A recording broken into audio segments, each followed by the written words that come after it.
안녕하세요.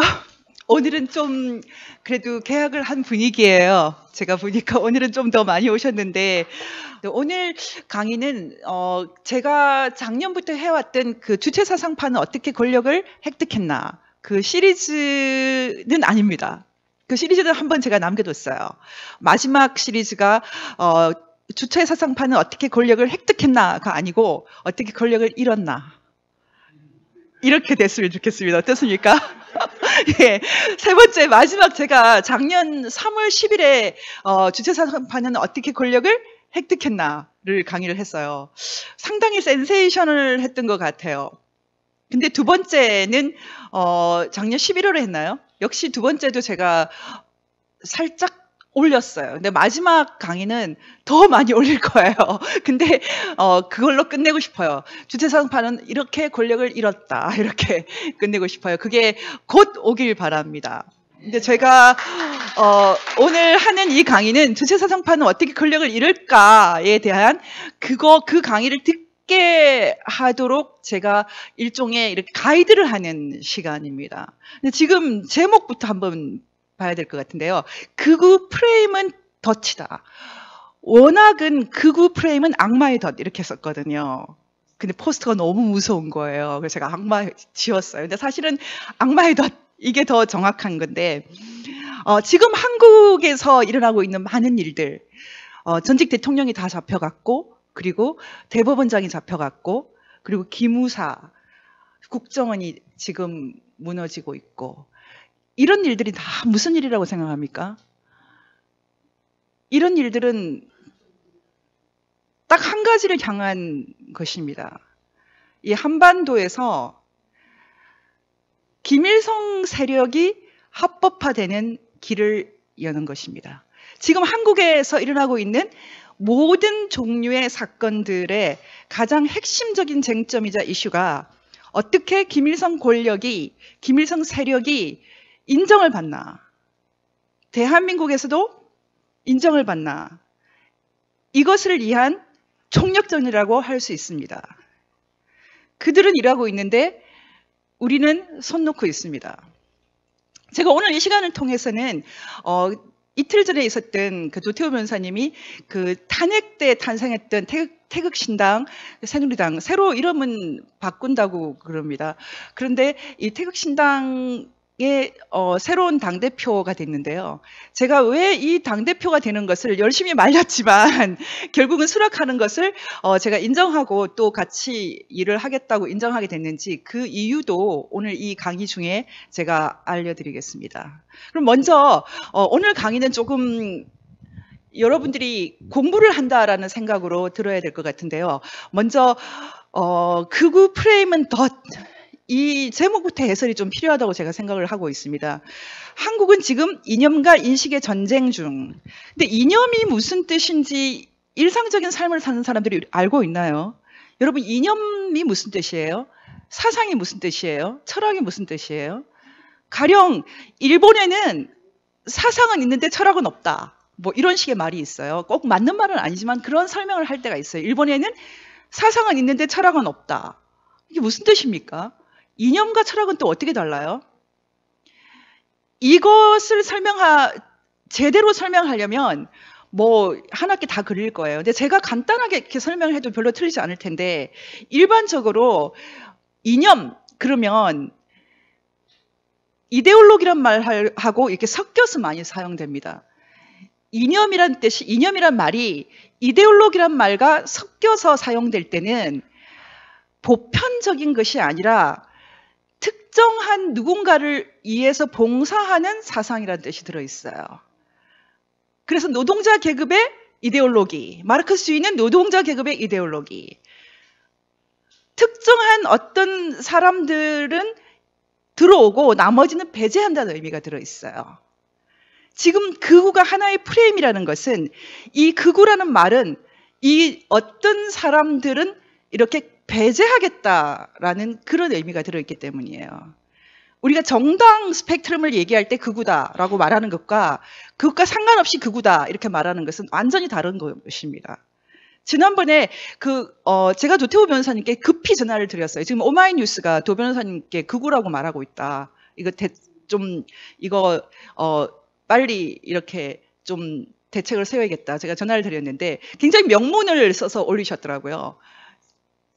그 내용의 핵심은 뭐냐면 이 표현의 자유, 이것이 이런 식으로 프레임을 지으면 감옥에 갇힌다라는 것입니다. 그 내용은 제가 자세히 읽어드리지는 않겠습니다. 근데 어쨌든 이 오마이뉴스가 지금 정치 활동을 위해서 말하는 것이 아니라 신재민, 김태우 이런 분들을 변호하겠다고 나선 도태우 변호사와 자유와 통일을 위해서 일하는 변호사 모임, 자변, 그분들을 모두 극우라는 프레임이 집어넣었거든요.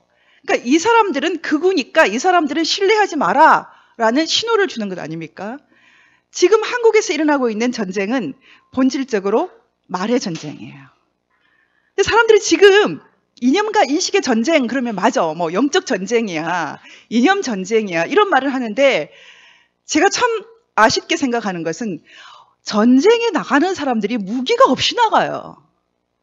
공부를 하지 않아요. 저는 말의 전쟁이라고 하는 사람들이 이렇게 공부를 하지 않나. 제가 이 유튜브, 특히 우파 유튜브를 보면요, 되게 감사한 점이 있어요. 그렇지만 너무 대책 없이 만들고 있어요. 이 잘못하면 큰일 나겠어요. 왜 이게 이 무기를 그냥 여러분이 전쟁에 뛰어들 때 그냥 몸뚱아리만 갖고 뛰어나갑니까? 최근에 제가 본 그 드라마가 아람브라 궁전의 추억인가? 그런 드라마가 있어요. 제가 그 드라마는 내용은 잘 기억이 안 나는데 그 드라마를 보고 있는 게 굉장히 행복했어요. 왜냐하면 증강현실이라 그래가지고요. 이렇게 그냥 눈으로는 보이지 않는데 어떤 렌즈를 쓰면은 보이는 현실이 있는 거예요. 거기는 어떤 전쟁이 일어나고 게임 승부가 있는데 이기는 사람들한테 새로운 무기가 주어지는 거예요. 칼에서 나중에 총으로 넘어가려면 굉장히 어렵고요. 엄청난 총도 여러 가지 종류가 있는데 정말 마지막 판까지 가야지 그 사람이 최종적인 목표를 이룰 수 있는데 다양한 무기들이 새로 나타나는 거예요. 근데 지금 저희가 지금 이념과 인식의 전쟁이라는 것도 일종의 증강현실이에요. 그냥 눈으로 보면 안 보입니다. 렌즈 끼고 봐야 돼요.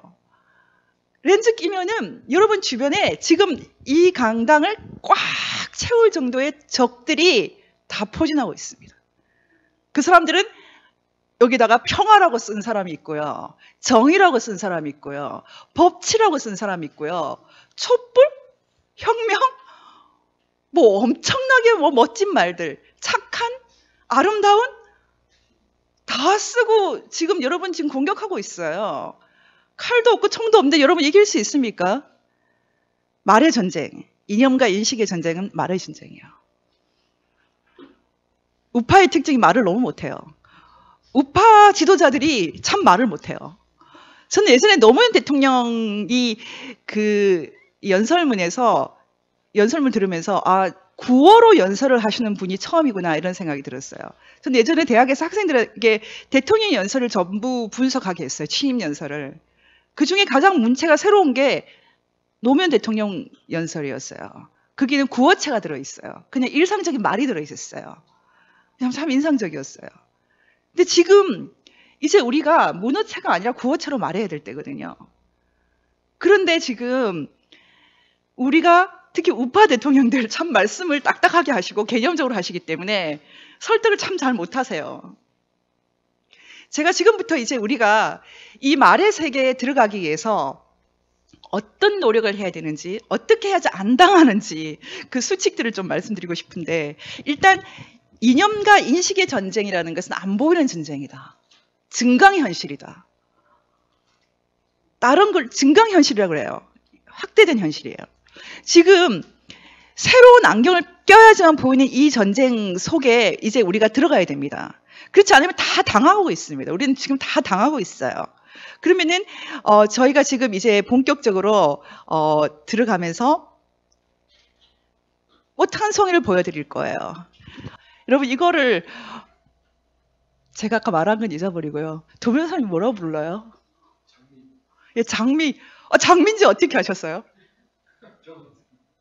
아, 저는 도변선이 이런 면이 너무 싫어.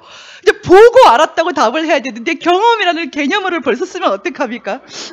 그냥 보고. 도변사님은 개념어를 많이 쓰시는 분이에요. 공부를 너무 많이 하신 거죠. 그래서 지금 벌써 경험이라고 말을 하셨는데 경험이라는 말만 해도 이미 개념어예요. 여러분 모두 이거 보고 알았죠? 진짜가 있으면 냄새를 맡아서 알 수도 있고 만져서도 알 수 있어요. 그쵸? 그리고 맛보고 알 수도 있고 이렇게 맛을 보고 뭐 이런 거 있잖아요. 촉각, 이런 감각을 통해서 아는 것, 그렇게도 알 수가 있죠. 제가 아까 인식의 전쟁이라고 그랬는데 이런 걸 인식이라고 그래요. 뭘 안다, 어떻게 아나. 이것을 연구한 사람, 여러분이 가장 유명한 사람이 바로 칸트입니다. 칸트의 순수 이성 비판이라는 것은 인간이 뭘 아는데 어떻게 아나, 이거를 체계화한 거예요. 가장 먼저 칸트가 말할 때도 가장 먼저 아는 것은 이 감각을 통해서 아는 거죠. 근데 이거 두 번째 또 다르게 뭐라고 부릅니까? 이거 제가 다 여쭤볼 거예요. 교수님, 배 교수님 말씀해 주세요. 또 뭐라고 부르세요? 예? 그것도 굉장히 좋은 대답이에요. 근데 빨간 장미라고 부를 때 이 장미 앞에 이렇게 수식어를 쓰잖아요. 그러면 그것은 추상화는 아니에요. 구체화죠. 근데 이걸 한번 추상화시켜서 이제 말할 거예요. 장미 다음에 이거 아름다운, 이것도 다 수식어죠. 이거는 그냥 구체화지 추상화가 아니에요. 이걸 꽃이라고 부르잖아요. 꽃. 장미고 이걸 꽃이라고 부르죠. 그쵸? 근데 꽃에는 장미 말고도 뭐 국화도 있고 많이 있으니까 한 단계 추상화된 거잖아요.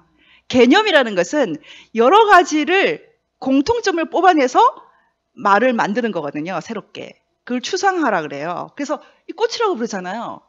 그럼 이 형상 안에는 꽃도 들어있고 장미도 있어요. 그 다음에 또 어떻게 부르는지 우리 최 목사님께 여쭤보려고요. 긴장하세요, 오늘은. 또 뭐라고 불러요? 예? 추상화시켜서 말하세요. 구체화시키지 마시고. 그렇게 어려운 걸 어떻게 하셨어요? 식물이라고 불러요. 그러면 좋아요. 그러면 식물 그 다음에 또 뭐라고 부르죠? 지금 가시라고 말하는 것은 속성을 말씀하셨어요. 속성을 말씀하지 마시고 한 단계 추상화시켜서 말씀해 주세요. 생물, 네, 좋아요. 역시 선생님을, 수학 선생님이랑 다르시네. 좋아요. 그러면 생물. 그러면 또 그 한 단계 더 추상화시켜 주세요. 구체화시키지 말고. 예? 나무도 식물보다 밑에 있죠. 그쵸? 식물보다 밑에 있고, 말하자면 식물이라는 말은 꽃도 있고 나무도 있는데 그 공통점을 찾아내서 식물 이렇게 추상화한 거거든요. 그럼 생물 위에 또 뭐가 있어요? 저 아버님 뭐라고 그러셨어요? 예? 생명도 너무 좋아요. 그리고 생물이 생명하고 같은 말이니까, 같은 레벨이니까 여기서 다시 추상화시키면 또 뭐가 있을까요? 이건 제 생각으로 저기 한 교수님 말고는 모를 것 같아요. 한 교수님 말씀해 주세요. 자연, 네이처. 네, 네이처도 좋아요. 네, 좋아요. 그 다음에 또 뭐가 있어요? 네이처는 너무 이제 추상화됐기 때문에 밑으로 약간 내릴 거예요. 휴지 좀 주시겠어요? 휴지. 예. 생물보다 한 단계만 높여서 말씀해 주세요. 예? 사물? 왜냐하면은 사물 띵 밑에 생물도 있고 무생물도 있잖아요. 그쵸? 그러니까 감사합니다. 그럼 좋아요. 그러면은 사물. 제가 답을 미리 적어왔어요. 그러면 사물 말고 또 뭐가 있을까요? 또 추상화 시켜주세요. 여기서 우리가 지금 특히 한국의 우파들의 한계를 느끼셔야 돼요. 왜냐하면 보통의 사람들은 이 꽃 장미 정도만 알아도 사는데 지장이 없어요. 저희 할머니 돌아가실 때까지 아마 식물이라는 단어를 안 써보셨을 것 같아요. 저희 할머니가 제가 한 10살 때쯤 이렇게 돌아가셨어요. 할머니가 맨날 그러셨어요. 어릴 때 기억이 나요. 야, 우리 집에서 지금 내가 애들을 10명도 늦게 키웠는데 손자까지 포함해서 상조활이라는 건 처음 받아온다. 막 이렇게 말씀하셨어요, 저한테. 그러면서 저한테 할머니가 이렇게 10원짜리 이렇게 주시고 그러셨어요. 그런 할머니 생각하는데 우리 할머니는 무학이셨기 때문에 아마 제 생각으로는 식물이라는 단어를 못 쓰보셨을 것 같아요. 근데도 뭐 아이들 낳고 훌륭하게 잘 사셔다 가셨어요, 70평생. 그 사람들이라는 게, 인간이라는 게 꽃 장미 수준에서도 사는데 지장 하나도 없잖아요. 근데 식물, 생물, 사물, 이제 그 이에 또 뭐가 있을까요? 이제 띵이 아니라 being, 존재, 이렇게 말하면 그때부터 맞아요. 그때부터 얻어맞는다고요. 그런 말을 하려면 놀지 말자 이렇게 되는 거예요. 그럼 좋아요. 그러면 사물 다음에 존재. 존재 이에는 뭐가 있을까요? 피조물? 이 피조물도 좋아요. 그리고 아까 말씀하실 때 네이처? 지금 그 가장 높은 수준이죠. 그리고 칸트는 사물의 본질 그 자체, thing itself, ding an sich 이런 것은 존재해도 인식을 인간이 못한다라고 인식을 포기했죠. 그래서 칸트가 막스주의자들한테 욕을 많이 먹었어요. 불가지론자를. 모르는 게 어딨어. 모든 걸 알 수 있지. 특히 19세기 넘어가면 이 결정론자들은 이 세상에 인식하지 못할 게 없다라고 엄청난 자부심을 가졌죠. 심지어 하버드 대학에도 하버드 문장을 보면은 책이 3권이에요. 그 중에 하나는 덮여 있어요. 근데 19세기 이후에 하버드 지어진 건물은 열었어요. 셋 다 열었어요. 모를 게 어딨어. 인간 지성이 엄청난 자부심과 자신감을 가지게 된 거죠. 신은 없다. 있어도 우리하고 상관없어. 인간 세상 간섭할 수 없어. 율론이 신을 쫓아냈죠. 기독교의 본질이 포에르바가 말하는 기독교의 본질은 있어도 상관없어. 다시 말하면 이제 존재 넘어갈게요. 또 뭐가 있어요? 제가 지금 말씀드렸어요. 안 열어주실 거예요? 본질 계속 열어주세요. 그리고 아까 말씀한 절대자, 신, 영. 사실은 우리가 이것보다 훨씬 더 많은 이런 내포, 한 존재에 대한 내포를 갖고 있는 단어들을 쓰고 있어요. 그렇지만 이걸 보고 그냥 장미 수준에 살아도 문제가 없기 때문에 얘기를 안 하는데, 이것을 굳이 분류를 하면 감성적인 세계. 다시 한번 눌러봐 주세요. 이 감성적인 세계가 있고 또 눌러봐 주세요. 이건 겹쳐요. 지성적인, 칸트는 오성 또는 지성이라고 불러요. 그 다음에 이성이라고 불렀어요. 이성과 지성을 분리하지 않는 사람도 있어요. 그리고 굳이 얘기하면 영성이 있겠죠.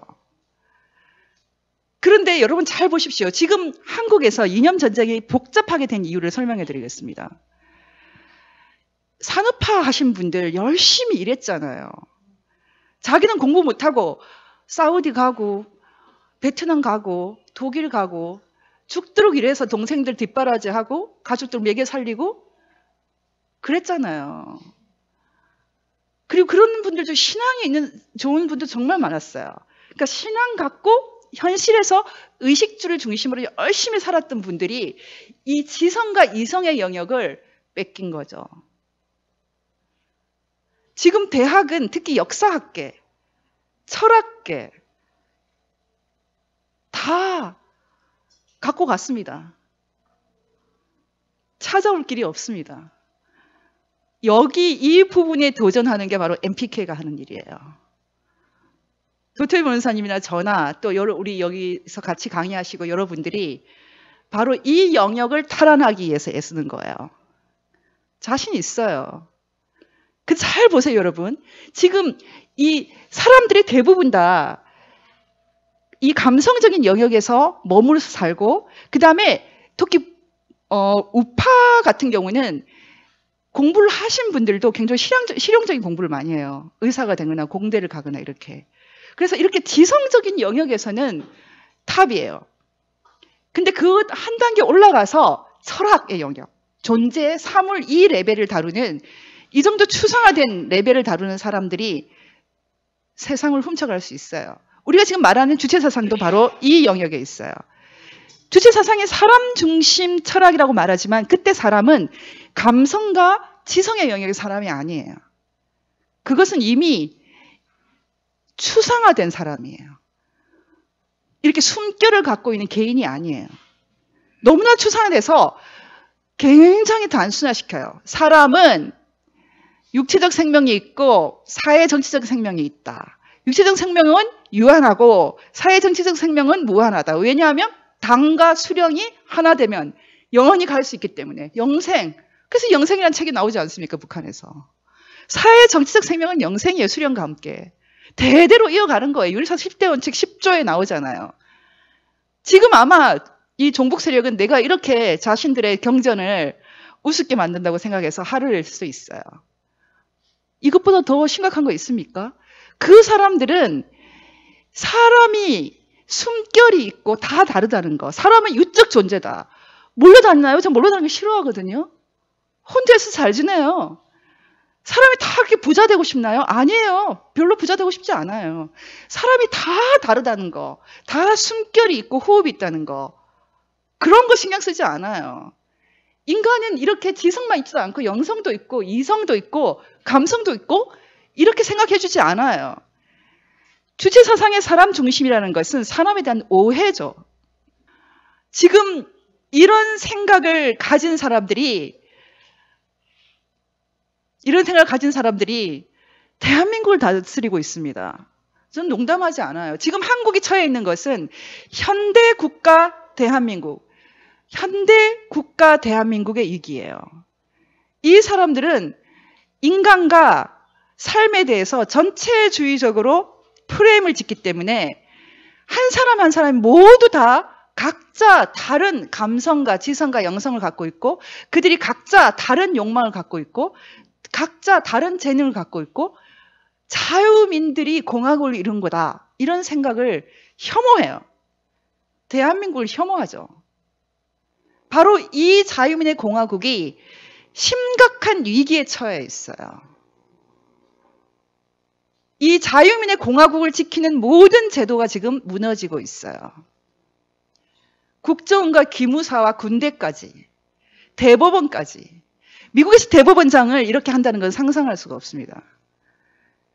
대법원장은 그 자체가 상징이에요. 노망이 들어도 판결하게 만듭니다.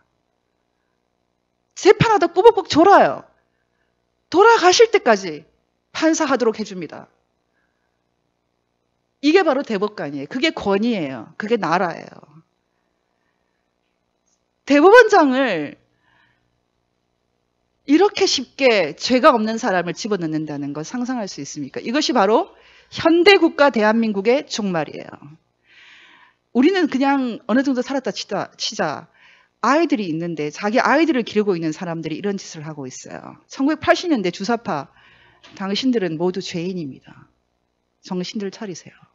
제가 그럼 그 다음 이제 페이지로 이제 넘어가겠습니다. 여러분 이 장미가 알고 보면 복잡한 걸 아시겠죠? 예, 이제 적어도 이거 좀 조심해서 봐야 돼요.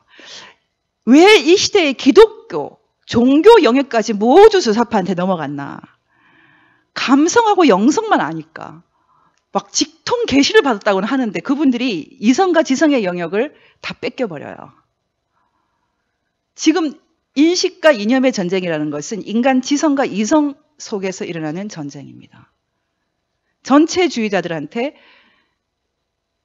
수령 절대주의자들한테, 주사파들한테, 민중파한테 그 엉터리 지성도 아니죠. 엉터리 지식에 속지 않으려면 공부 좀 합시다.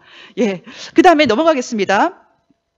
제가 극우 프레임은 덧 이렇게 말씀드렸고, 극우라는 것이 무슨 뜻인가 지금 공부할 겁니다. 그리고 한국은 지금 이념과 인식의 전쟁 중 그랬어요. 저희가 편안하게 누려왔던 그 감성의 세계를 넘어서지 않으면 다 당하게 돼 있습니다. 넘어갈게요. 예, 이 덫이라고 했다는 것은 이 극우라고 말하면서 이건 약간 범죄야. 이건 배제돼야 돼. 이런 것입니다. 여러분 지금 도태우 변호사님이 범죄했습니까? 신재민 씨? 신재민이라는 그 히스루블로어, 그러니까 정말 소중한 이 고발자를 오히려 범죄인으로 만든 사람들이 범죄인 아닙니까? 그 사람을 돕겠다는 변호인들을 극우 성향 이렇게 해서 배제를 했어요. 결국 이것도 말싸움이죠. 그럼 좋아요. 넘어가겠습니다. 극우 극자라고 할 때 영어로 표현할 때는 far라는 것은 멀다라는 뜻이에요. 그러니까 어떤 스펙트럼이 있고 거기서 멀다 가깝다라고 쓰는 그 극우가 있고 extreme 극단적이다라는 의미가 있고 radical하다 너무 가격하다는 의미가 있어요. 근데 이거를 지금 한국 사람들은 전부 극우로 번역하고 있거든요. 그러니까 이 극우라는 말 자체가 갖고 있는 내포가 복잡하게 돼 있어요. 그래서 여러분들이 이걸 제대로 공부하지 않으면 딱 속게 돼 있습니다. 넘어가겠습니다. 잘 보십시오. 어떤 국가에서 정당을 말할 때 극우라고 말하는 것, 그것은 지금 도태우 변호사는 극우 성향이다 말하는 것과 내용이 다릅니다. 일단 정당이라는 것은 제도 안에 있는 거예요. 국가의 세금을 받고 이 국고를 받고 이렇게 합법적인 틀이기 때문에 이때 극우, 극자라고 하는 것은 기본적으로 어떤 스펙트럼 안에 들어와 있는 개념이에요. 그때 극우라고 말하는 것과 이 사람 극우야 라고 말하는 익스트리미스트, 극단주의자 완전 다른 개념이에요. 여러분이 이 정당, 국가 그 정당의 이념을 말할 때와 다르다는 것을 인식하지 않으면 속게 되어 있습니다. 왜냐하면 이 극우 정당을 어느 정도 허용하는 나라가 있거든요. 그게 바로 프랑스예요. 프랑스에서는 far right 개념이 있어요. 여러분 이걸 잘 공부하셔야 됩니다. 독일에서는 극우란 말을 쓰지 않아요. 극우란 말을 쓸 때는 욕할 때 쓰는 거예요. 왜냐하면 극우는 히틀러와 홀로코스트라는 개념이 같이 있기 때문에 독일에서는 이것을 반인도 범죄로 규정을 했고 찬양만 해도 잡아갑니다. 형법으로.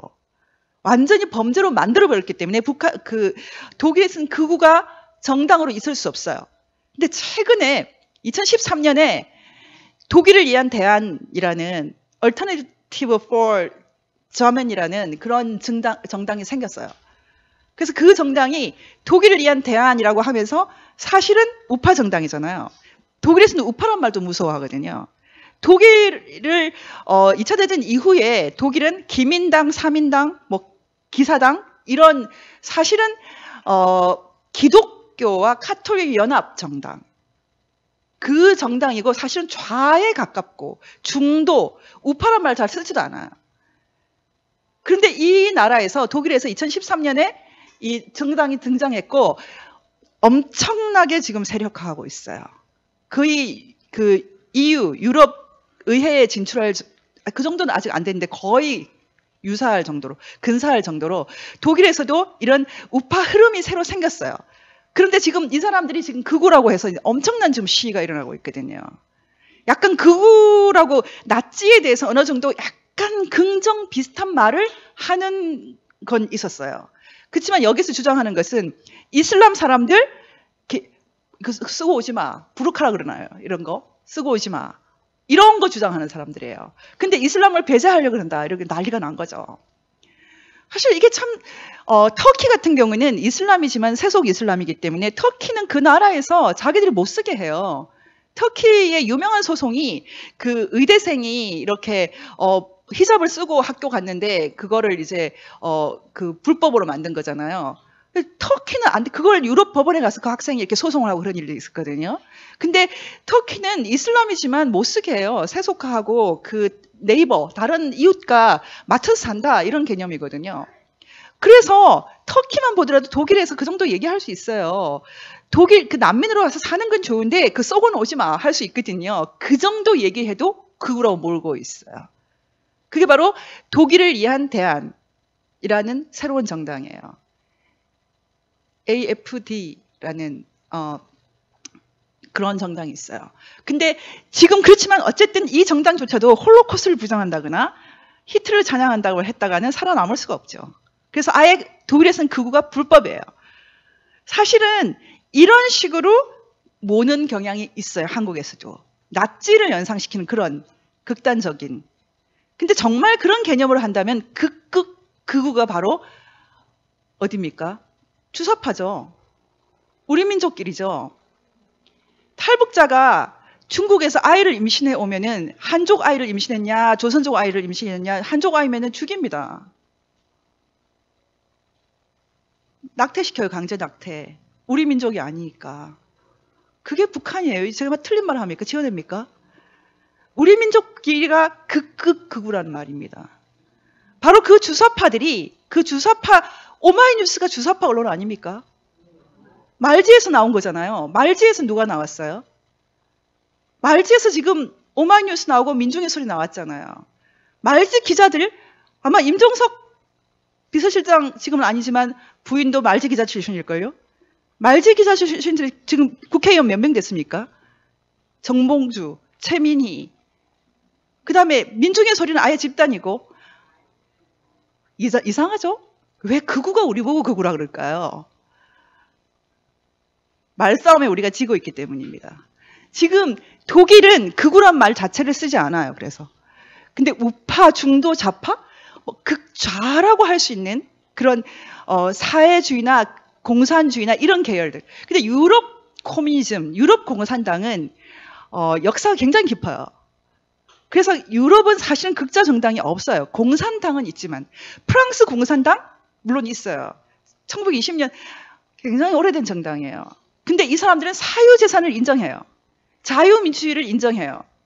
예, 프랑스 공산당 기간지 리마니 때가 2000년 5월 17일에 북한 체제를 공산주의와 동류로 취급하는 것을 참을 수 없으며 북한 스스로도 감히 공산주의를 표방한다는 사실을 좌시할 수 없다.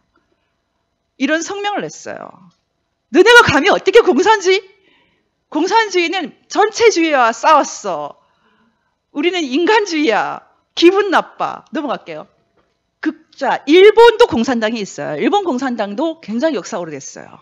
일본 공산당은 정말 막 이렇게 엄청난 지지자가 많아요. 몇백만이에요. 당원만 해도 몇십만이에요. 이 사람들은 북한하고 아웅산 테러 때 빠이빠이 했어요. 일본 공산당 기간지 아카다의 평양 특파원하고 저랑 굉장히 친했거든요. 지금 어떻게 지내시는지 궁금해요. 그분이 북한 가서 살았었어요. 그리고 쫓겨났는데 그분은 평생 북한하고 싸웠어요. 북한을 공산당의 적이라고 생각했어요. 공산주의의 수치라고 말씀하셨어요. 일본 공산당은 어떤 거 하냐면 군국주의 막 반성하고 막 미안하다 그러고요. 이런 거 하고 있어요. 사유재산 인정하고요. 일본 공산당은 자유민주주의를 지지해요. 북한 공산당을 혐오하죠. 자민당보다 사이가 더 나빠요. 극자라고 할 수 없죠. 그러면 프랑스는 어떻게 됐나? 프랑스가 굉장히 재밌는데 프랑스는 극우라고 분리된 정당이 있어요. 그건 여러분 다 들었겠지만 장마리 르팽이 1970년대 만들었던 국민전선이라는 정당이 있어요. 프론트 내셔널? 저기 불어는 발음이 어려서 잘 못해요. 내셔널 프론트라는 뜻인데 지금 최근에 이제 이름을 바꿨습니다. 그 딸이 하고 있죠. 막내딸이. 근데 이 딸이 아버지가 그 홀로코스트를 좀 부정하는 말을 한 것 때문에 쫓아냈어요. 아버지를. 이 당이 지금 프랑스에서 제일 잘 나갑니다. 지금 마크롱 대통령이 있는 그 중도 우파 정당보다 더 인기가 많아요. 근데 지금 유럽에 가보면 이런 그 우파 바람이라는 것이 극우, 나치 이런 것과 완전히 달라요. 제가 볼 때는 정체성을 찾고 싶어하는 것과 관련이 깊어요. 저는 예전에 우연히 영국에 갔다가 영국이 브렉시트가 될 가능성이 굉장히 높다는 걸 알았거든요.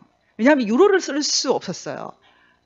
유로를 쓸 수 없고 자기 나라 돈을 펜스나 파운드라든지 이런 걸 너무 소중하게 생각하는 거예요. 저 영국 사람들이 마음을 바꿀까? 유로존으로 바뀌지 않는다는 것은 사실은 EU 안 하겠다는 의미가 들어있거든요. 그래서 저 사람들 나갈 수 있겠다 생각했는데 지금 프랑스에서 우파 정당이라고 하는 사람들이 이런 걸 하는 거죠. 독일에서도 그렇고. 다시 마르크 시대로 가고 싶다. 프랑스 시대로 가고 싶다. 이런 거죠. 원래 프랑스는 프랑스답게, 독일은 독일답게, 영국은 영국답게 이런 거 너무 좋았어. 그러니까 EU라는 것을 그 영어로 표현하면 region이라고 그러죠. region. 지역 단위로 지금 살고 있지 않습니까? 국가 정체성을 버리고. 근데 유럽 같은 경우는 근데 국가가 다 언어가 다르기 때문에 굉장히 어려워요. 이게 리전으로 사는 게. 제가 얼마 전에 유럽에 갔을 때 그 생각을 좀 했어요. 유럽은 EU는 다시 각자의 나라의 정체성으로 돌아갈 가능성이 좀 있다. 그런 생각이 좀 들었어요. 앞으로 어떻게 될지 모르겠지만 지금과는 좀 다른 형태로 갈 가능성이 좀 있지 않나 생각이 드는데, 지금 유럽에서 일어나고 있는 이 우파 운동이라는 것은 원래 자기 나라의 그 특유함으로 좀 가고 싶은 것과 굉장히 관계가 깊고, 또 하나는 엄청난 실업률 때문에 생기는 거예요. 특히 프랑스에서는 20대 젊은이들이 아주 열광적으로 르팽의 딸 르팽이죠. 메린 르팽의 바로 이 정당에 열광을 하고 있는데요. 프랑스뿐만 아니고 지금 전 세계적으로 이런 이제 흐름이 생겼습니다. 그러면 지금 일본은 그 우리가 수사적으로 뭐 아베 극우 이렇게 말을 하죠. 그 일본을 제가 사모라고 했던 이유는 일본 굉장히 독특한 나라예요. 왜냐하면 일본은 그 군국주의, 극우 군국주의라고 할 수 있는 이런 부분을 배제를 하고 있죠. 배제를 하고 있지만 사실은 천황제를 유지하고 있기 때문에 기본적으로 일본 같은 경우는 특이한 나라라고 할 수 있어요.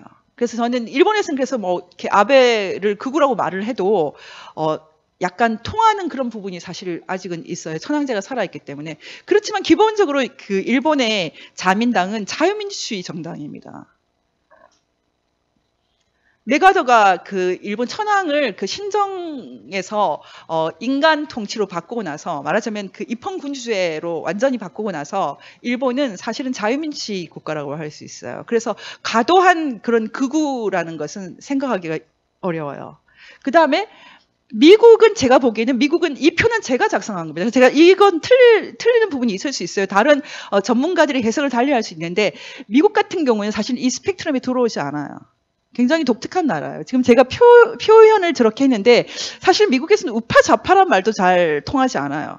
굳이 말한다면 미국은 제가 보기에 이 스펙트럼을 말한다면 모두 우파예요. 우파와 중도가 있을 뿐이에요. 보수와 진보 이런 개념이 통하지 않아요. 리버럴하다 또는 컨서버티브하다. 근데 미국 같은 나라는 정말 우리가 생각하기 힘든 나라인데, 공화당의 그 당원만 해도 3천만 명이 넘거든요. 민주당은 4천만 명이 넘어요. 그러니까 미국에서 웬만한 사람은 전부 정당에 가입을 해서 정당 중심으로 생활을 하는 생활 기반이 굉장히 강한 그런 나라예요. 제가 아까 그 장미표를 그렸지만 그러니까 감성 수준의 그 영역도 인간이 고양될 수 있는 영역이에요.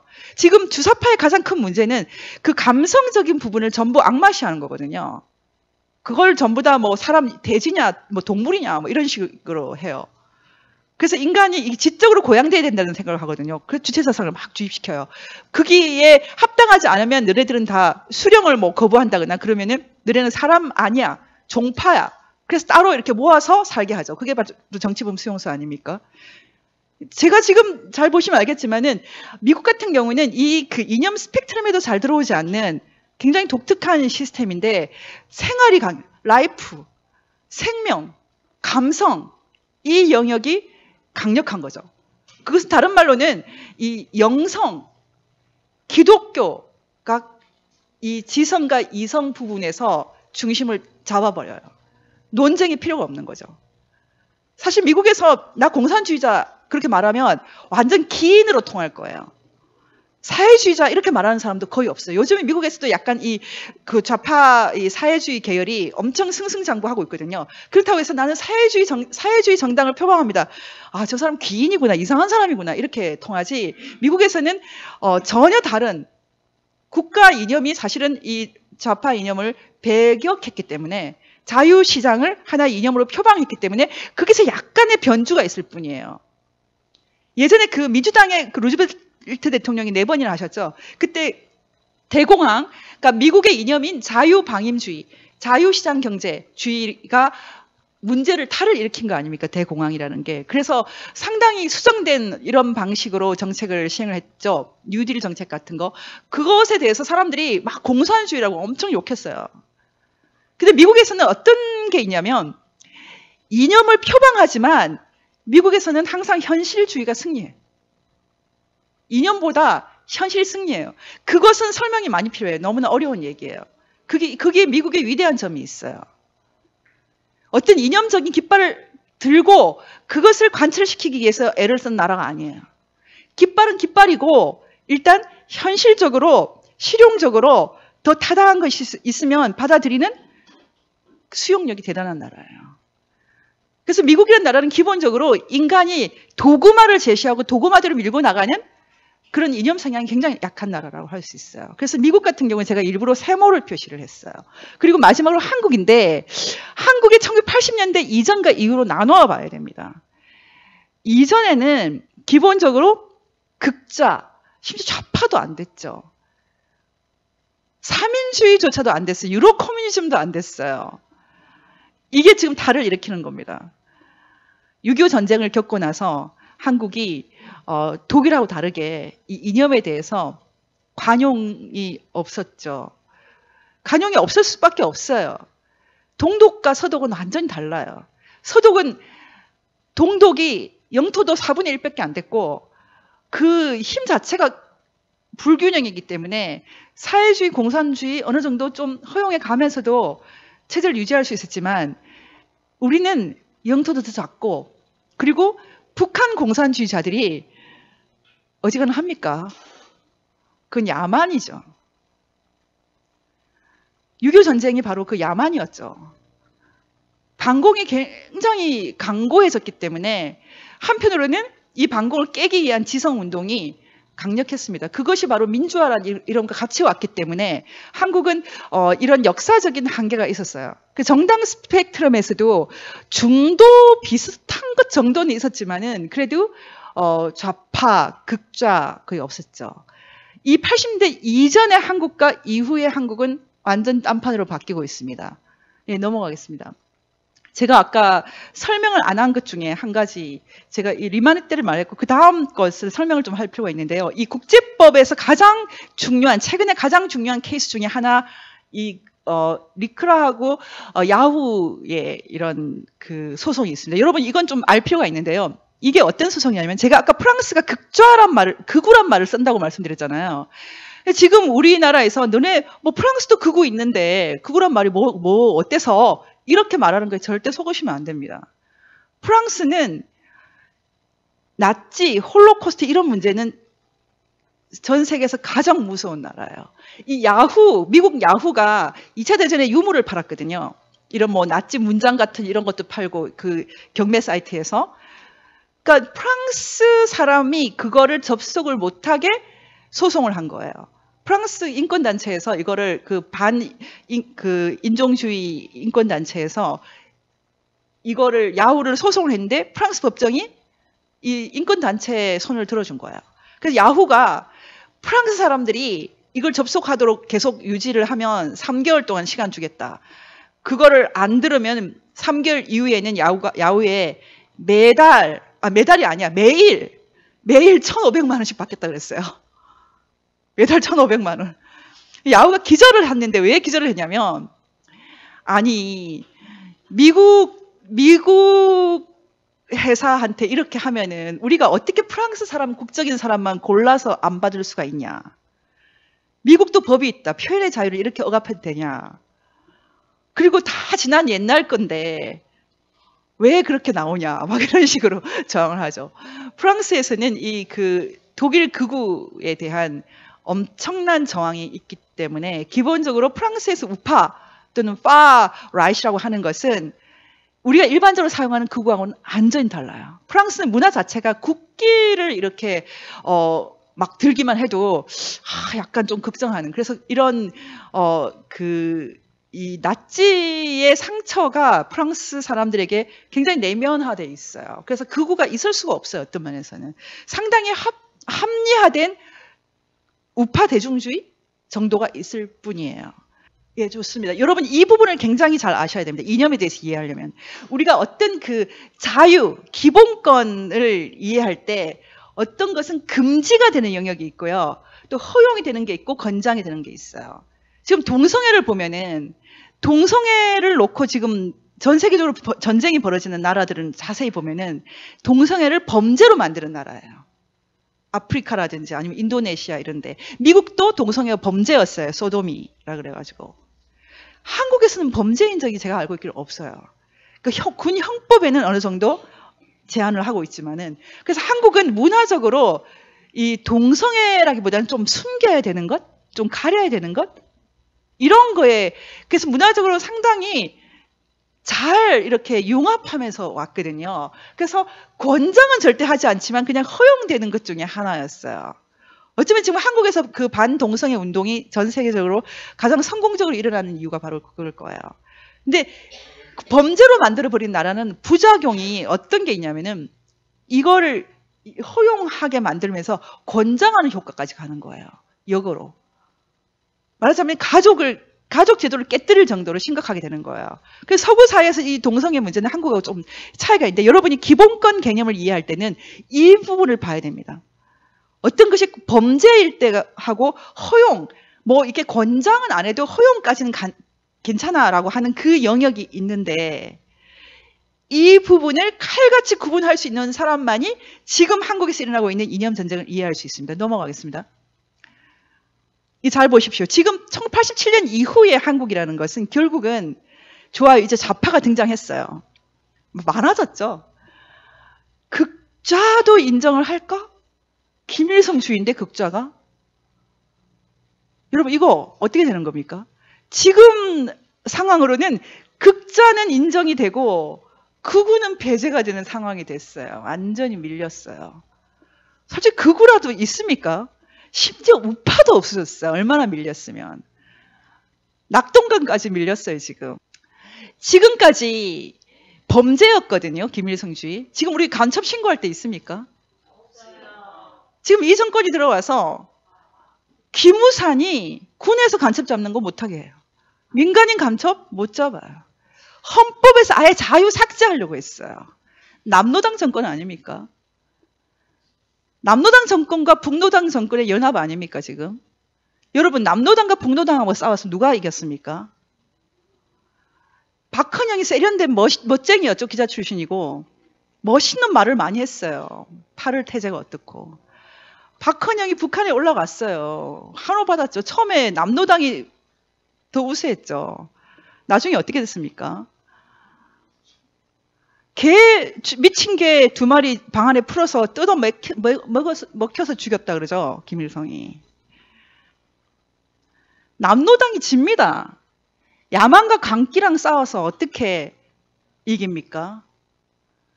지금 이 정권 여러분 보시기에 이 남노당 계열로 있는 사람들이 이 북노당, 숨어있는 북노당을 이길 것으로 보십니까? 저는 지금 양승태 대법관을 감옥에 넣은 세력은 북노당 계열이라고 보고 있습니다. 이 나라가 이렇게까지 왔는데 조용히 살고 있어요. 제 얘기가 틀렸습니까? 3.1 기미 독립운동, 4.3 8.15 광복절, 8.15 정부 수립, 건국 6.25 5.18 이것에 대한 입장을 한번 살펴봅시다. 제일 먼저 반전향, 제가 반전향이라고 했던 이유는 소위 시대정신, 주사파에서 전향했다는 사람들, 제가 이분들이야 잘 알죠. 그분들이 온전한 전향이 아닙니다. 왜냐하면 북한 조선민주주의인민공화국도 국가 정당성이 있다, 정통성이 있다고 보고 있기 때문에 건국 정통성이라고 표현하죠. 대한민국과 조선민주주의인민공화국은 등가다 이렇게 보거든요. 이 전향이라고 할 수 있습니까? 그러면 반전향, 세마이, 반만 전향, 반전향, 이 주사파, NL1이라고 하겠습니다. 비전향, 지금 정권을 잡고 있는 사람들은 비전향으로 봐야 됩니다. 왜냐하면 물어보지도 않았지만은 대답도 하지 않지 않습니까? 물어볼 근거가 있어야 되거든요. 누가 물어봅니까? 뭐 물어보면 전부 다 사상 검증하지 마라. 뭐 색깔론이다. 조용히 전향 없이 지금 청와대 다 차지하고 있죠. 좋아요. 그럼 비전향파. 그다음 민중민주 PD입니다. 지금 정의된 계열이죠. 그다음 우파원은 범자유한국당입니다. 우파2는 우리예요, 우리. 여기 계신 분하고 도토리 변호사님하고 MPK. 우파2예요. 한번 잘 봅시다. 3.1절에 대해서 다 환호해요. 민중의 정말 우리 살아있는 이 조선 민중의 열망을 모아서 일으킨 만세운동이에요. 그런데 지금 주사파가 말하는 3.1하고 우리가 말하는 3.1이 같지가 않아요. 지금 내년에 3.1절 100주년 이렇게 하면서 금년이 됐습니까? 저는 음력으로 생각했어요. 설 세면 이렇게. 근데 이 3.1 기독교 세력 다 배제해요. 어떤 분이 저한테 전화를 했어요. 왜 배제하게 되겠습니까? 제가 오늘 그 이유를 말씀드리겠습니다. 일단 외관으로는, 겉으로는 전 조선 민중의 열망을 담은 그런 운동으로 지금 되어 있어요. 제가 그래서 이념 성향이 없다 희개치를 했습니다. 4.3 어떻게 되어 있습니까? 4.3에 대해서는 한번 표시해 주세요. 4.3은 누가 봐도 건국 반대 운동이에요. 단지 그 과정에서 너무 엄청난 유혈이 있었어요. 그래서 이념 성향이 없는 민간인이 많이 희생이 됐죠. 불쌍하죠. 근데 이 도발은 남노당이 먼저 했어요. 이게 팩트잖아요. 근데 지금 4.3이 어떻게 되어 있습니까? 4.3 기념관 가서 제가 너무 놀라서요. 들어놓는 줄 알았어요. 이승만이 악마되어 있어요. 건준 만세예요. 남노당 만세. 지금 어떻게 바뀌었을 수 있어요. 이건 좀 확인이 필요합니다. 지금 4.3? 그러면 전부 다 이승만을 악마시하고 있어요. 제가 생각할 때 반전향했던 사람은 이 정도까지는 안 가는 것 같아요. 근데 비전향 주사파? PD, 제가 틀렸으면 나중에 이거는 수정해 주십시오. 계열 마찬가지예요. 남노당의 노선으로 국가를 건설해야 되는데 이승만이 무리하게 반공, 자유민주주의 국가를 건설하려고 했다라는 인식에 가까워요. 우파원 무슨 생각하는지 모르겠어요. 그래서 하얗게 칠했어요. 4.3 열심히 가서 추념하잖아요. 정확하게 4.3이 자유민의 공화국 대한민국 건설하기 위해서 불가피하게 일어났던 사건이라고 보는 것 같지 않아요. 이승만 대통령이 왜 욕을 먹어야 됩니까? 그럼 제주도는 그러면 공산주의 국가로 만들어주고 그냥 우리끼리 했어야 됩니까? 여순 반란 사건 요즘 그렇게 표현도 안 하죠. 여순 사건이 뭡니까? 그 4.3 진압하러 가다가 여수 순천에서 군인들이 반란 일으킨 거 아닙니까?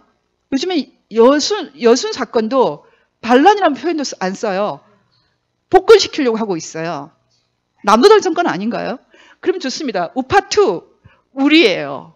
우리는 어떻게 생각하냐? 4.3에서 많은 사람들이 죽어서 정말 슬프다. 이념이 정말 무섭구나.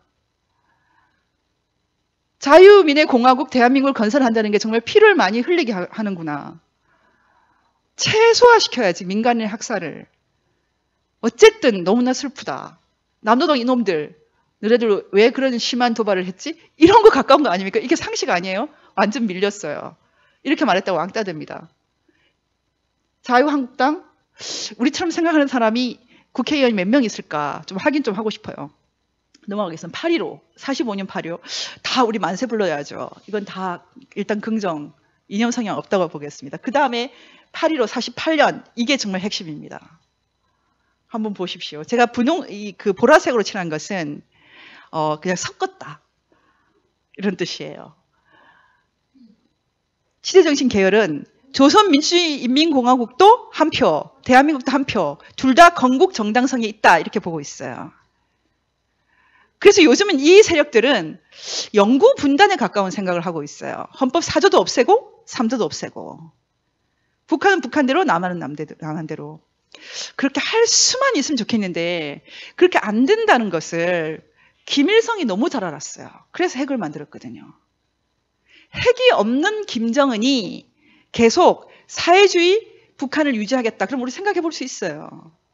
중국식으로 가겠다고 하면. 그게 안 된다고 생각하고 끝까지 핵을 지금 만들고 있는 거 아닙니까? 핵이 없으면 자기들이 없어진다고 생각하는 사람들을 안심시키는 방법이 뭔지 모르겠어요. 지금 제가 지금 이 그 보라색으로 칠했던 것은 여러분 이거 한번 생각해 봅시다. 어쨌든 이런 생각을 갖고 있어요. 그러면은 비전향 주사파들 이번에 70주년 이 남노당 정권이 70주년 기념했습니까? 한마디로 시체말로 쌩깠죠. 70주년 반만 역사에서 처음으로 한 사람 한 사람이 기본권을 가진 이 위대한 날을 조용히 지나갔어요. 자유한국당 사람들은 기념했습니까? 몇 명 참석했죠? 자유한국당도 마찬가지예요.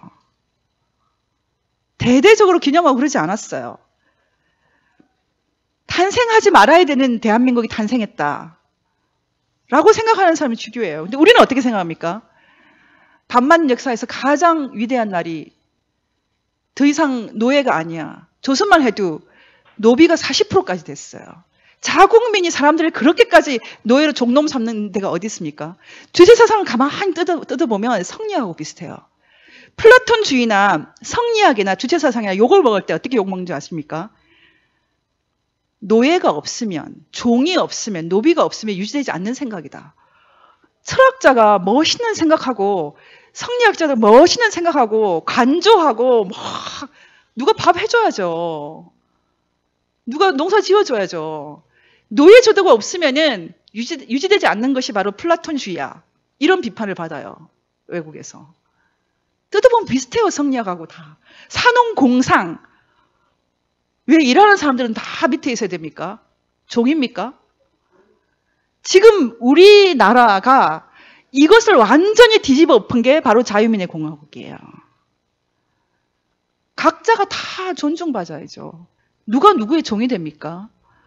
합리적으로 돈을 받고 일하면 몰라도 반만 역사에 처음으로 한 사람 한 사람이 각자 숨결을 갖고 호흡을 갖고 권리를 가졌다. 인정받은 거예요. 대한민국 헌법이 그렇게 해줬어요. 너무나 위대한 날 아닙니까? 이 정권이 전부 쌩깠어요. 자유한국당도 마찬가지고. 우리는 MPK를 여기서 잔치했어요. 떡했어요. 네, 정말 뜻했어요, 저희가. 파란 걸로 표시했어요. 그럼 6.25 전쟁. 6.25 전쟁 어떻게 됩니까? 6.25 전쟁. 지금 반전향한 사람들, 6.25 전쟁에 대해서 불편하게 생각해요. 말하고 싶어 하지 않아요. 6.25 전쟁에 대해서, 복잡한 말이 많은데 그 중에 하나가 객관적으로 김일성의 전쟁 일으킨 남침을 부정하기는 힘들어도 살짝 유도한 거 아니냐? 수정주의. 이런 얘기 있죠. 그 사람들이 지금 정권을 갖고 있습니다. 수정주의가 틀렸다고 하는데 그 수정주의를 주장했던 사람이 누구예요? 브루스 커밍스 아닙니까? 브루스 커밍스 같은 사람. 브루스 커밍스 책을 읽어보면 원래 이 나라에는 사회주의 맹아가 있었어. 그런 식이에요. 그렇게 보니까 그렇게 보이는 거죠. 제가 알고 있기로 지금 한국에 굉장히 요직을 차지하고 있는 사람이 이 브루스 커밍스 친척으로 알고 있거든요. 인척으로. 와이프가 부인이 한국 사람이에요. 브루스 커밍스는 저는 굉장히 싫어해요. 근데 어쨌든 브루스 커밍스 같은 사람, 외국 사람이 해석해준 6.25예요. 이 사람들이 받아들이는 것이. 비전향파, 6.25 전쟁 아예 얘기하지 않지 않습니까? 심지어 이번 6.25 전쟁 기념일에 대통령이 몸살 나셨잖아요. 딱 맞춰서. 태극기 집회 가면 6.25 전쟁 노래를 불러요. 아, 잊으려. 다 잊었는데 눈물이 나더라고요, 눈물이. 그 다음에 민중부, PD파, 6.25 전쟁 말하지 않죠. 괴로워요, 복잡해요. 우파 원, 자유한국당 포함. 6.25 전쟁에 대해서 어떻게 생각합니까? 6.25 전쟁이야말로 지금부터 알아봐야 됩니다. 민간인 보상 좀 해줘야 됩니다. 피살자 보상 좀 해줘야 됩니다. 국군포로 다 어떻게 됐습니까? 뭐 하고 계시죠? 우리는 어떻게 생각하느냐? 6.25 전쟁이야말로 지금부터 우리가 들여다봐야 될 거대한 역사의 산이다. 이걸 제대로 안 넣으면 다 허탕이다. 6.25 전쟁은 누가 일으켰지? 책임자 처벌했습니까? 6.25 전쟁에 대한 사실조사 제대로 했습니까? 배상했어요? 6.25 전쟁이 산 아닌가요? 누가 말하고 있습니까? 우리는 그렇게 말해요. 6.25 전쟁 때 납북된 사람들 왜 안 데리고 옵니까? 국군표로 왜 안 데리고 오죠? 우리는 그런 얘기하고 있어요. 마지막으로 5.18이에요. 5.18. 이 상태입니다. 5.18. 5.18. 반전향. 사실 이 사람들도 빨갛게 칠해야 되는데 비전향 민중민주주의. 5.18을 성역화. 심지어 성질한 표현을 쓰더라고요. 왜 성진가요? 지금 5.18 때 죽은 사람 숫자 아는 사람들이 있어요? 우리가 어릴 때, 제가 대학 다닐 때 30년 전에 2,000명이라고 들었어요. 100 몇십 명 중에서도 군인이 죽인 사람 몇 명이에요? 군인이 몇 명 죽었습니까? 파출소는 왜 습격을 하며? 총은 왜? 그러면 민주화 운동하기 위해서 총싸움 하다가 민간이 죽으면 그 사람들은 계엄군이 죽인 거 되는 겁니까? 물어야 된다는 거죠. 질문들을 해야죠. 질문들을 해보자는 거죠. 질문 자체를 봉쇄하잖아요. 질문하는 것도 입 막아버리잖아요. 사실 조사도 안 끝났는데 배상은 엄청나게 됐거든요. 이거 도대체 뭔가요? 자유한국당, 범우파 마찬가지예요. 우리는 이제 사실 조사를 제대로 하자고 말합니다. 지난주에 도태우 변호사님이 5.18 사실 조사 차원이 달라져야 된다. 정말 명강의를 했어요. 저는 시작이라고 생각합니다. 그 전에 지만 박사님이나 여러분들이 많이 노력했죠. 범우파들은 신군부에 대해서 저항해서 취재를 했다. 이런 걸 굉장히 자랑스럽게 생각합니까? 취재를 했으면 얼마나 했나요? 들어가서 하셨어요? 그리고 5.18에 대해서 북한 커넥션, 북한 군이 진짜 왔는지, 아니면은 고정 간첩이 움직였는지, 아니면은 북한 돈을 받고 뭔가 움직였는지, 그거 왜 알아보면 안 됩니까? 6.25 전쟁이 일어났던 나라예요. 북한이 대남 공작을 위해서 돈을 어마어마하게 써왔어요. 북한 커넥션이 정말 없었을까? 물어보는 것도 안 됩니까? 만약에 있었으면 북한 주민들, 그 사람들이 민주주의에 지금 혜택을 받고 있습니까? 노예 상태예요. 그들의 피와 땀으로 뭘 한다는 거 부끄러워요. 이제 시작 아닙니까? 이거 한번 제대로 물어보자. 저희가 말하고 있어요. 한번 잘 보십시오. 제일 끝에 하나 있고 극우랍니다. 배제시키겠다요. 저 사람들이 진짜예요. 건강하고 정상이고 대한민국 만들어 온 사람들이에요. 태극기 들고 다니는 사람들이고 우리가 교과서에서 정상적인 사고하면서 큰 사람들이고 그렇게 아이들 잘 기르는 분들이에요. 완전 소수됐고 정당 안에 의석 하나도 없어요.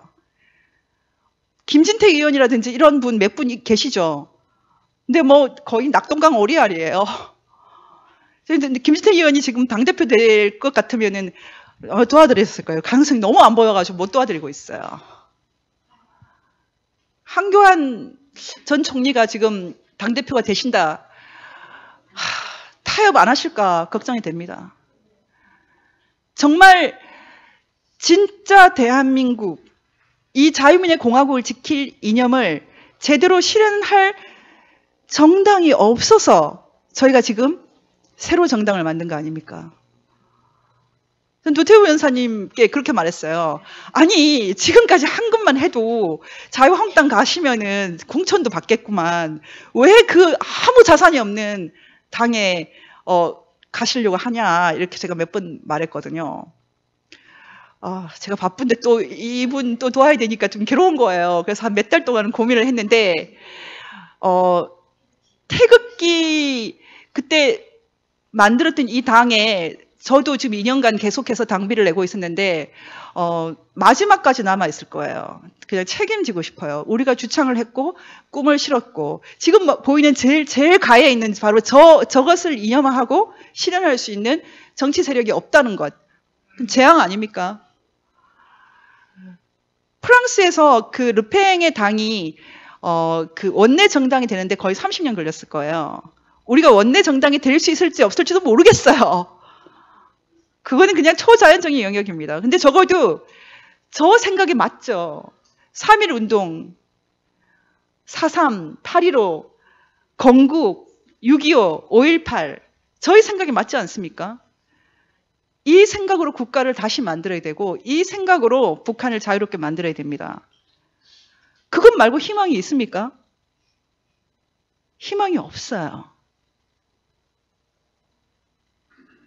저희는 지금 다른 정당도 대한애국당도 그렇고 아마 저희랑 비슷한 생각을 하고 있을 텐데 저희는 그 법치와 자유민주 연대를 이 싱크탱크로 그러니까 연구원으로 격상시켜서 아마 좀 더 본격적으로 그 정책 정당 역할을 하게 될 것입니다. 어떤 모습으로 변화될지 모르겠지만 이렇게 좁은 길을 가겠다고 생각하는데 또 제가 또 뜯어 말릴 수가 없어요. 제가 30일 동안 조태호 변호사님 만나봤지만 정말 훌륭한 분이에요. 아마 잘하실 수 있을 것 같습니다. 오늘 이 자리에서 박수 한번 주세요. 그러면 넘어가겠습니다. 지금 이제 한번 보십시오. 지금부터 더 심각한 겁니다. 이 영상을 한번 보겠습니다. And as I mentioned, there's one other villain in this drama, and that's Moon Jae-in.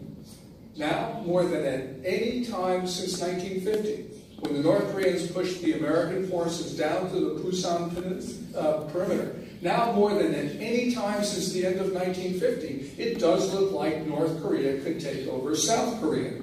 In short, the free world could lose South Korea. And that's because South Korea's democracy is in mortal danger. Now many people say, oh, it's just absolutely ludicrous that you could have a destitute North Korea take over South Korea. The problem is, though, South Korea has a president who is subverting South Korean democracy and the security of his own state. Moon Jae-in is undermining the whole notion of liberal democracy by trying to take that concept out of the South Korean constitution. He is jailing opponents. He is muzzling North Korean defectors in South Korea. He is taking down the defenses of South Korea to a North Korean invasion. He's whitewashing the North Koreans. He's allowing pro-North Korean thugs in South Korea to have free reign.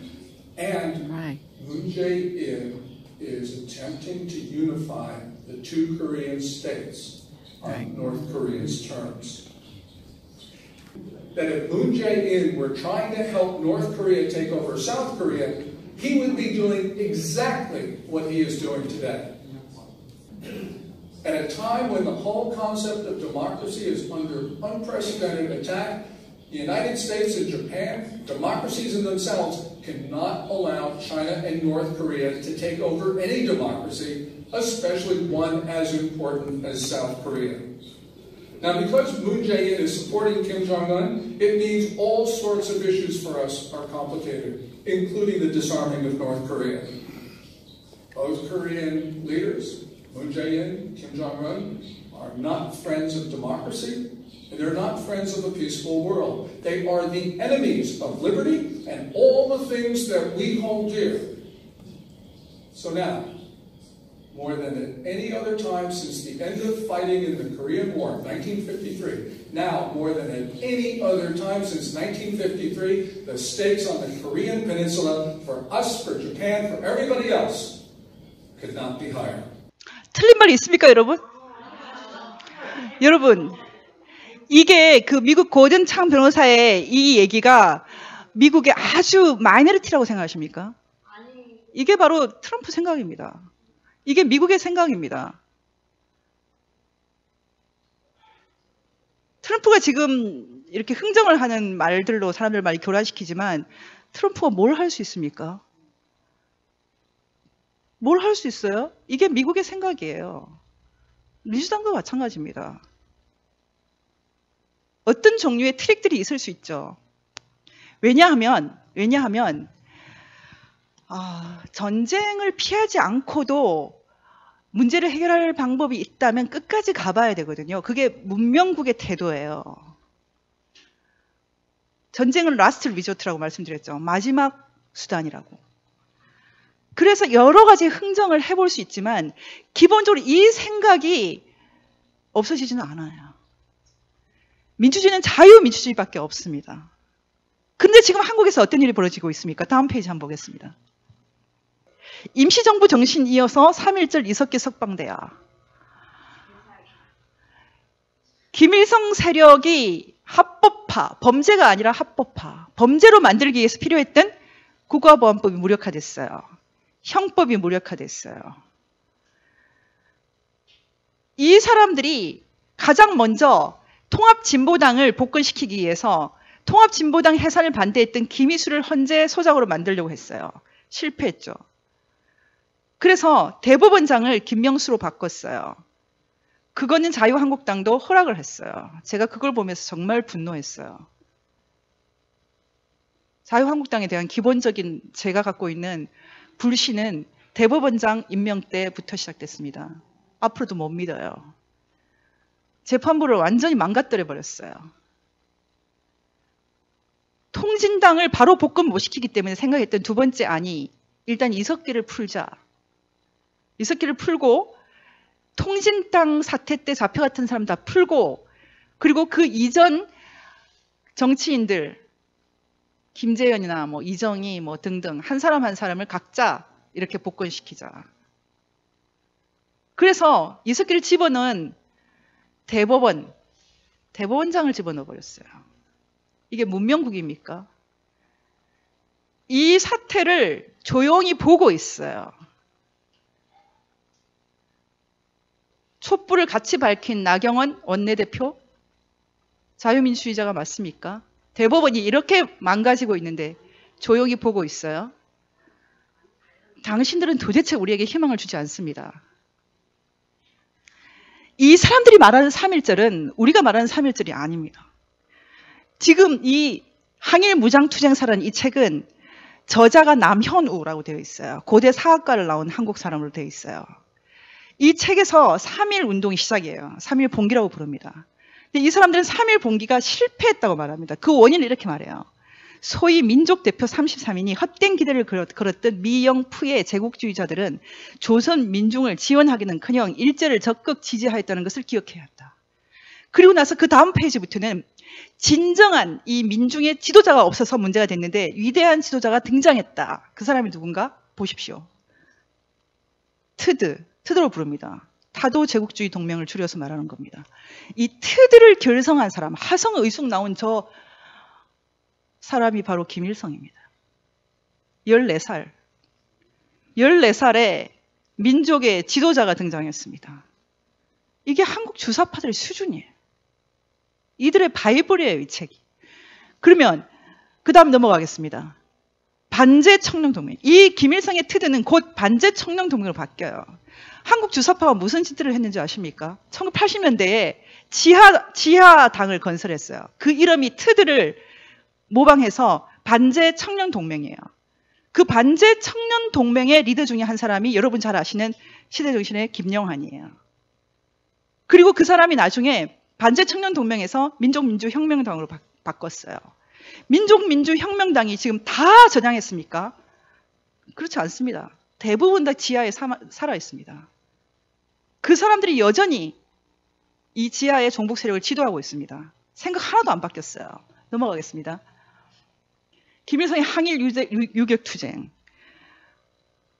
지금도 이 사람들은 항일 유격투쟁을 하고 있습니다.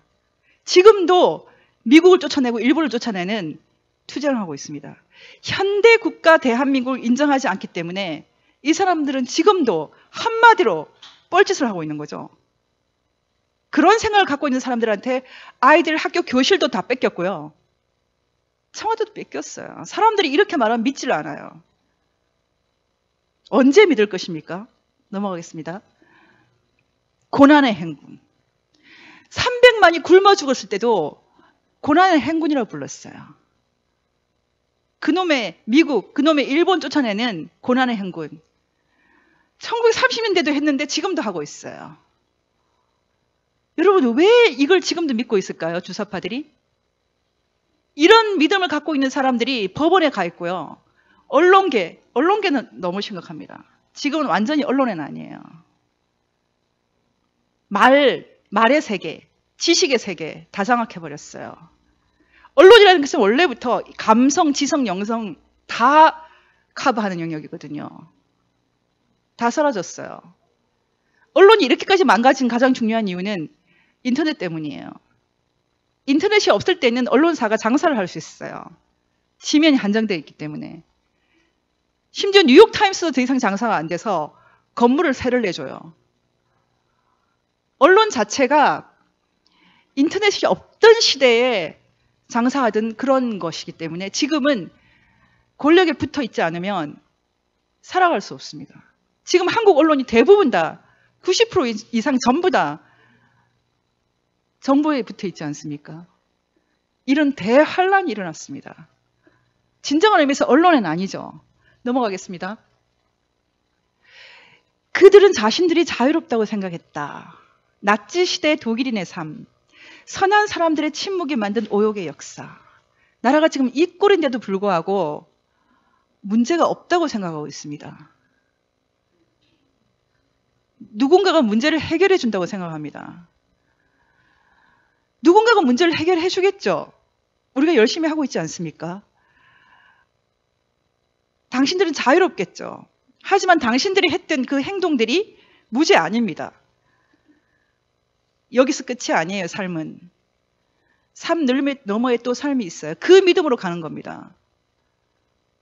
죽이고 싶으면 죽이세요. 여기서 끝이 아닙니다. 지금 이 어두운 시대에 김일성 세력을, 반인도 범죄자들을 옹호하고 지지하고 하는 사람들과 함께 가는 사람들, 지옥 갑니다. 정신들 차리십시오. 넘어가겠습니다. 나치의 유물입니다. 제가 최근에 이 니른베르크에 갔다 왔어요. 그대로 줬어요. 나치 전당대회장이에요. 수십만이 모여서 전당대회를 하기 위해서 히틀러가 기획한 나름 위대한 건축물이었어요. 유물이 그대로 있어요. 이것이 바로 전체주의라는 겁니다. 북한이 바로 전체주의예요. 사회 정치적 생명을 수령이 담보해주는 그런 영생, 전체주의 사이비 종교예요. 저는 이 나라가, 북한이 어떤 방식으로든 합리화되는 것, 아주 빨리 자유민주주의로 바뀌지 않아도 괜찮아요. 그 강기와 야만이 합리적으로 바뀌는 걸 지지합니다. 그런데 지금 당신들이 하고 있는 짓, 전직 대통령을 이렇게 야만스럽게 몰아넣고, 대법원장을 감옥에 넣고, 언론인 변희재를 몰아넣고, 기무사, 국정원, 군대, 도대체 무슨 짓을 하고 있습니까? 이렇게 했어요. 지금 이 나라 사람들이 이렇게 하고 있습니다. 열광하고 있습니다. 자유롭다고 생각합니다. 기쁘다고 생각합니다. 넘어가겠습니다. 예, 다시 돌아왔습니다. 우리가 의식주의로 중심으로 살아가는 이 감성과 정말 저차원적인 삶, 그리고 바르게, 하나님 믿고 바르게, 영성 두 개로 끝나지 않아요. 지금 기독교가 가장 먼저 망했어요. 이 지성과 이성의 영역으로 들어오는 이 엄청난 악의 세력, 악마들을 처단할 능력이 없어요. 다 속아요. 주체사상 그럴듯하게 보이잖아요. 제가 딱 들었을 때는 웃기고 있네 이렇게 생각했거든요. 논리적으로 말할 수 있어야 돼요. 혁파할 수 있어야 돼요. 서구 철학 2000년 역사에서 가장 큰 숙제는 형식 논리를 깨는 거였습니다. 한번 형식 논리에 이렇게 사로잡히면 벗어날 수가 없어요. 하늘은 파랗다. 서울 창공은 하늘이다. 따라 서울 창공은 파랗다. 다 맞는 것 같잖아요. 어떤 사람이 말해줘야 돼요. 하늘이 왜 파래? 까말 때도 있잖아.